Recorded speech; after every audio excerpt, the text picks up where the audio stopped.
मरते दम तक हर पत्नी अपने पति को इस अंग को क्यों नहीं छूने देती है। आज की वीडियो बहुत ही ज्ञानवर्धक और प्रेरणादायक है। प्यारे दोस्तों, निवेदन करना चाहूंगा कि वीडियो को अंत तक देखना ताकि पूरी बात आपके समझ में आ सके, क्योंकि पूरा ज्ञान ही सफल होता है।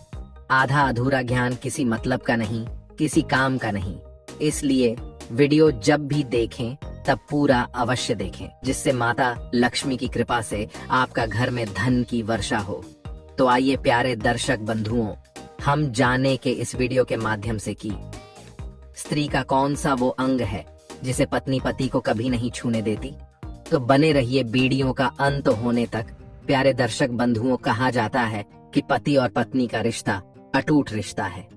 एक मार्ग पर चलते हुए उन दोनों में इतना प्रेम होता है कि एक दूसरे की इच्छा के अनुसार चलते हुए अपना जीवन गुजारते हैं, सुख दुख बांटते हैं, जिसे अंग को पत्नी अपने पति को कभी छूने नहीं देती।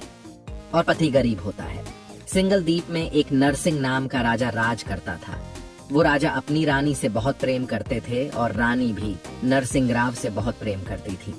उनके घर में सुख, शांति और धन दौलत की कोई कमी नहीं थी। उनके खजाने हमेशा धन दौलत से भरे रहते थे।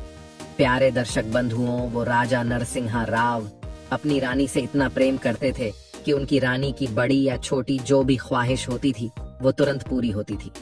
वो नरसिंह राव राजा के जीवन में और उनकी पत्नी के जीवन में कभी दुहक आया नहीं था, इसलिए वह दुख से अनजान थे।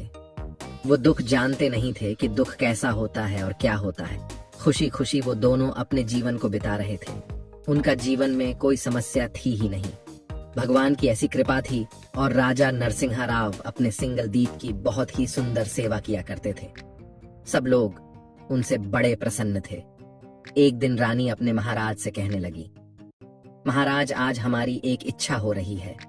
राजा कहने लगे निसंकोच होकर कि बोलो रानी, तुम्हारी क्या इच्छा है।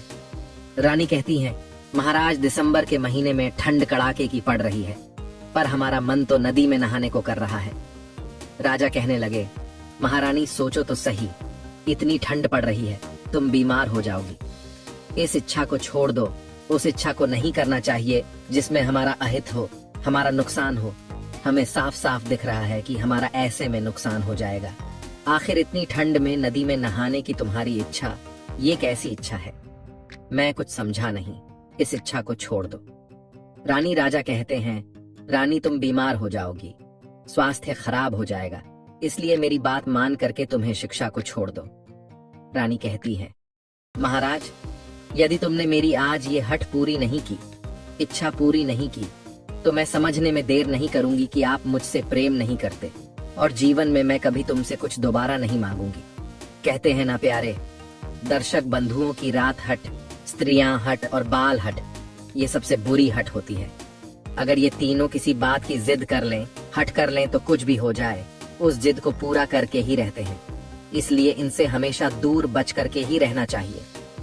अब रानी की जिद देखकर कि राजा नरसिंह राव झुक गए, क्योंकि वो रानी बार बार उसी बात को कह रही थी। राजा ने कहा, ठीक है, तुम अपनी इच्छा पर डटी हो तो ठीक है।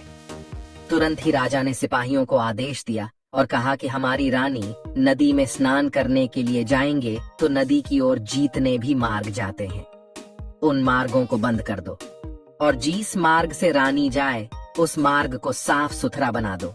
और सिपाहियों ने वैसा ही किया। तब राजा नरसिंह राव कहते हैं, रानी, अब तुम स्नान करने के लिए जा सकती हो और स्नान करके जल्दी ही लौट करके आना।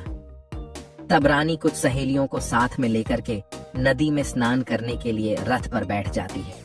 कुछ ही देर में वह नदी के किनारे पहुंच जाती है। रानी प्रसन्नता पूर्वक उस नदी में स्नान करने लगती है और रानी खूब देर तक नहाती है। इधर कड़ाके की ठंड भी पड़ रही थी। प्यारे दर्शक बंधुओं, नहाते नहाते रानी को ठंड लगने लगी और जोर से लगने लगी। जब रानी पर नहीं रुका नहीं गया तो उसने अपनी सहेलियों से कहा, सखियों, जाओ कहीं से घास फूस इकट्ठा करो और उसमें आग लगाओ, मैं उसके तप से अपने शरीर को गर्म कर लूंगी। मुझे बहुत ठंड लग रही है, चैन नहीं हो रही। सहेलियों ने बहुत ढूंढा पर कुछ नहीं मिला तो रानी ने वहां पर रहने वाले कुछ लोगों की झोपड़ियों को देखा और कहा कि झोपड़ियों को ही जला दो, मैं ताप लूंगी। सखियां कहने लगी, रानी, हमें तो मालूम ही नहीं है कि इनमें कौन लोग रहते हैं और झोपड़ियां किसकी हैं। हम कैसे जला सकते हैं महारानी? हमें जान लेना चाहिए कि इसमें कोई सो तो नहीं रहा है, या फिर इनमें रहने वाले लोगों के घर इनके अलावा कहीं और ना हो तो उन बेचारों का क्या होगा। इसलिए हमें झोपड़ी जलाने से पहले इसकी पूछताछ कर लेनी चाहिए। रानी कहने लगी, तुम मेरी दासी हो, मेरा आदेश का पालन करने का तुम्हारा धर्म है, और यदि तुमने ऐसा नहीं किया, मुझे नहीं तपाया, तो मैं तुम्हें इस राज्य से अलग करवा दूंगी। महाराज से कहकर तुम्हें फांसी भी लगवा दूंगी। दासी रानी की बात सुनकर के डर जाती है और उन्होंने उन झोपड़ियों में आग लगा दी। रानी ता आपने लगी इस तरह से प्यारे दर्शक बंधुओं कुटिया धू धू करके जलने लगती है और रानी अपने शरीर को शेखने लगती है। और उसके बाद हंसी खुशी से रानी रथ में सवार होने के बाद वापस अपने महल में लौट आई। और जब दूसरा दिन हुआ, राजा नरसिंह राव जब राज दरबार में जाकर के विराजमान होते हैं तो उन कुटियों के रहने वाले लोग त्राहिमाम त्राहिमाम कहकर के राजा की शरण में आ गए।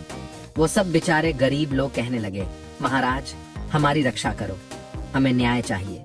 कल तुम्हारी रानी ने अपने आदेश से हमारी कुटियों को जलवा दिया, हमारी झोपड़ियों को जलवा दिया और झोपड़ी जलाने के बाद खुद की ठंड दूर कर ली। पर हमारा क्या होगा महाराज? हमारे पास तो इतने पैसे हैं नहीं कि हम दूसरी झोपड़ी तैयार कर लें। सुबह को खा लेते हैं तो शाम की कोई पता नहीं, और शाम को भोजन पा लिया तो सुबह का पता नहीं। महाराज तुम्हारी महारानी ने अच्छा नहीं किया, हमें न्याय चाहिए। हे महाराज, कड़ाके की ठंड पड़ रही है, हम कहाँ जाएं? आप ही बताइए महाराज। राजा इतने शब्द सुनने के बाद बहुत क्रोधित होता है, तुरंत ही रानी को हाजिर होने का आदेश देता है। रानी तुरंत ही महल से राज दरबार में पहुंची, महाराज को प्रणाम किया। राजा ने गुस्से में कोई उत्तर भी नहीं दिया और कहा, कल तुमने कुछ गरीब लोगों की झोपड़ियों को जलवाया था। रानी सिर झुकाए हुए कहती हैं, जी महाराज, मैंने जलवाया था, परंतु आप इन झोपड़ियों के जलने पर इतने क्रोधित क्यों होते हो? इसमें क्या बड़ा अनर्थ हो गया? तब रानी कहती है, महाराज, अरे ऐसे ऐसे राजा हुए हैं जो लोगों को अपनी रानी के लिए फांसी पर भी चढ़ा देते हैं, कुटियों को भी जलवा देते हैं, मकानों को भी तुढ़वा देते हैं, सुंदर महल भी बनवा देते हैं, और महाराज मैंने वो कुटिया जला दी तो आप इतना क्रोधित हो रहे हो। रानी की बात सुनकर के राजा और क्रोध में आ गया और कहने लगा, हे रानी, तुम किसी की मजबूरी को नहीं समझती हो। राजा नरसिंह राव कहते हैं, ये रानी सीधी बात तुम्हारी समझ में नहीं आएगी, लगता है कि अब टेढ़ी उंगलियों से ही घी निकालना पड़ेगा। राजा ने कहा कि रानी, तुम अपने वस्त्रों को उतार दो और तुम भिखारी के वस्त्रों को धारण करो, भिखारी का भेष बनाओ, और पूरे नगर में तुम्हारी यही दंड होगा, यही सजा होगी। तुम भीख मांग के लाओगे, तब तुम्हें पता लगेगा कि क्या होती है अमीरी और क्या होती है गरीबी। रानी ने तुरंत ही अपने वस्त्र उतार दिए और भिखारी के वस्त्र धारण करने लग। वस्त्र धारण करने के बाद पूरे नगर में उसने भीख मांगी। तब उसे अपनी गलती का एहसास हुआ और उस राजा ने उन लोगों की झोपड़ियों को दोबारा बनवा दिया। उन्होंने जो भी मांगा उनको प्राप्त हो गया। उसके बाद में रानी अपनी करनी पर आंसू बहाते हुए राजा के चरणों में आकर की क्षमा याचना मांगती है। कहती है, महाराज मुझे माफ कर दो, मैं समझ चुकी हूँ कि आखिर गरीबी होती क्या है, कितना दुहक और कष्ट होता है। और राजा अपनी रानी को माफ करके हृदय से लगा लेते हैं। उस दिन से राजा और रानी गरीबों की बहुत सेवा करते थे, बहुत मदद करते थे। प्यारे दर्शक बंधुओं, आइए अब हम वो बताते हैं कि पत्नी पति को कभी कौन सा अंग नहीं छूने देती। देखिए, सब लोग जानते हैं कि पति से तो कुछ छुपा नहीं है, पत्नी का हर अंग छू सकता है, पर पत्नी के पैर कभी पति नहीं छू सकता और ना ही पत्नियां छूने देती हैं। और जो लोग पत्नी के पैर छूते हैं वो स्वयं ही दरिद्रता को निमंत्रण दे देते हैं। जो लोग पत्नी के पैर छूते हैं उनके घर में गरीबी आती है और अमीर चली जाती है। इसलिए भूल से भी ऐसा पाप कभी मत करना। दोस्तों, उम्मीद है आज की जानकारी आपको पसंद आई होगी। पसंद आई हो तो लाइक करके अपने दोस्तों के साथ शेयर अवश्य करें।